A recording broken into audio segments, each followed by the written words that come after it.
And this is the exact moment where I realized that I did not record any audio on the day. So this is going to be one of those voiceover episodes in which I'm going to go over what's the problem with the car. Obviously, the first thing here is to get it on the lift. And when I say I don't have sound, I have nothing, not even in-camera sound. So for you to hear the car sounds, I need to just imitate. Boom, boom, boom, boom, boom, boom. You know, I'm just going to put music in the background. Screw this. First things first, the OBD port was still kind of like fallen behind the cluster, so we needed to be able to actually get to the OBD port. Now, the scan itself was pretty much exactly the same that I saw when I picked up the car. There's a coolant level sensor, oil level sensor, I think an oxygen sensor, one of the cylinders was misfiring. I think it had an error code for the rear wing and stuff like that as well. This is where I discovered that the previous owner of the car was probably a recreational drug user, I think. Maybe not a seller.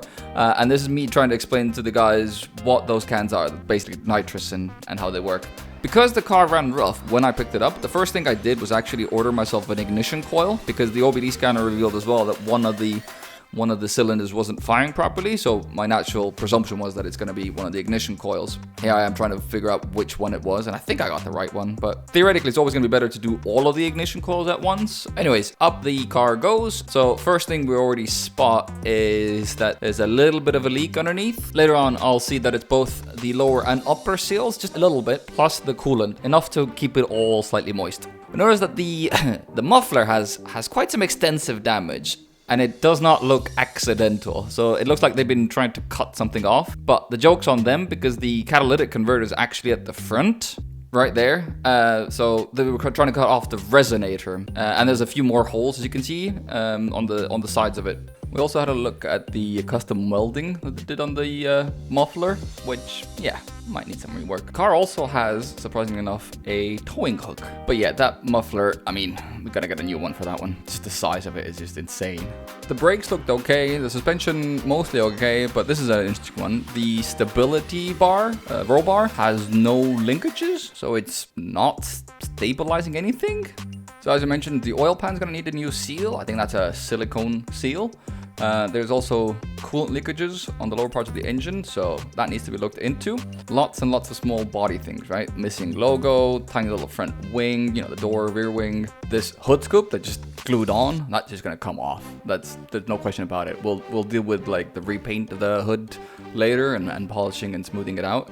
The same for this aftermarket wing. It's just it's screwed in. It's screwed into the trunk lid, or the actual spoiler, with I think it was wood screws or something insane like that. It's rusted, it's gunky, it just has to come off. Later on, I actually ordered an entire new trunk lid for this because of the damage this is caused, and the fact that the little spoiler motor doesn't work properly anymore. There's some interior cleanup to do as well, and looks like they had some leftover spray paint to just paint the radio button red as well. I also ordered a whole set of spark plugs with the single ignition coil, so I went ahead and swapped those out as well pretty much straight away, hoping that would help the engine run a lot smoother. After this, I do actually have audio footage to hear how the car runs. So as the last bit of this video, I just swapped out the spark plugs, and I'm gonna give it a whirl, see how the engine runs with the new spark plugs. If I'm lucky, that solves some of the problem as well. If I'm not lucky, then I probably need to change one more ignition coil. And I think I did it right, the spark plugs I mean, so I'm gonna give it a whirl.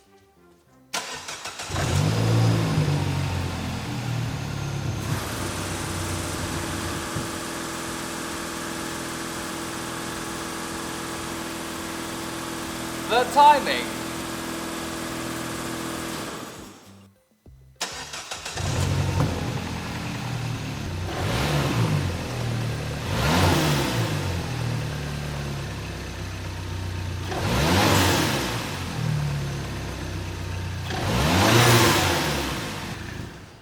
Well, I mean, minus the exhaust leak, I think I'm doing pretty well. I think the engine itself sounds pretty good and healthy. Now that I'm giving it power as well, it's managing that quite well, whereas previously it started chugging at a certain rev. So I think that's good. Now I just need some new sensors and all that, and I think that I'm gonna do next week. So progress. I'm really happy about that. Once again, thank you for watching.